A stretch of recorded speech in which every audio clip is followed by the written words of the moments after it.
ang Anong Ganap special episode featuring Andy Eigenman for Tragic Theater. Unang pasabog na pelikula ng taon, ang horror suspense drama mula sa Viva, ang Tragic Theater. At base sa mga exclusive behind the scenes pa lang, siguradong masisindak at aabangan ng lahat ang obra maestra ni Direk Ticoy Aguiluz. Tragic Theater, Anong Ganap? Hi guys, this is Andy Eigenman and we're now at the set of Tragic Theater. Itsura pa lang ng ilang eksena sa film center ng pelikulang Tragic Theater ay siguradong kikilabutan na ang mga manonood. Lord of mercy! Lord of mercy! Christ of mercy! Christ of mercy! Kahit ang mga artista ay nahirapan din physically para sa ikagaganda ng pelikula. Okay, baba po muna. Wait lang, direct. Hindi pa masaya.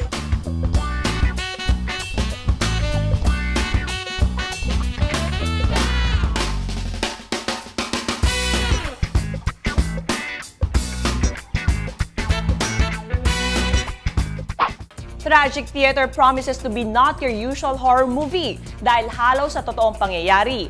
Mas nakakakilabot at nakakapanindig balahibo. Tragic Theater, Anong Ganap? Ibinahagi naman sa atin ng mga bida ang kanilang mga saloobin tungkol sa kwento ng Tragic Theater. I play a very vital part here in this movie. So, exorcist. Grabe. Get to talk to the evil one.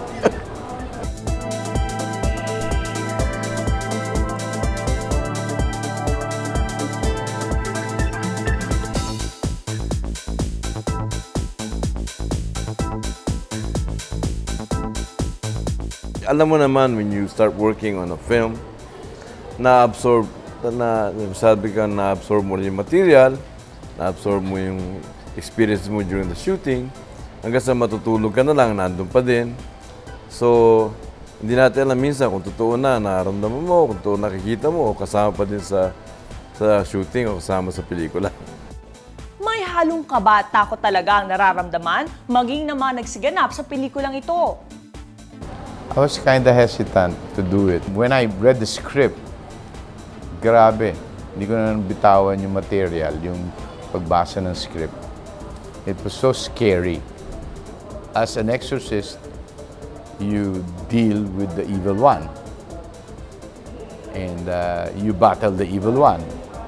Kaya bukod sa magandang istoryang kapupulutan ng aral, siguradong punong-puno ng katatakutan ang Tragic Theater.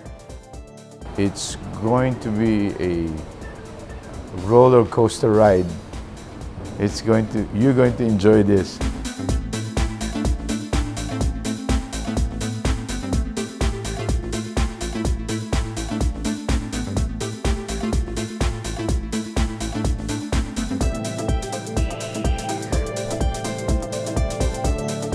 Sana panoorin niyo because I think exciting yung film.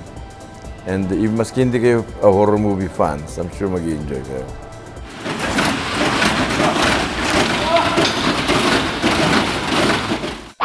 Grabe, ilang eksena at behind the scenes pa lang, super nakakatakot na. Tragic Theater palabas na sa January 8.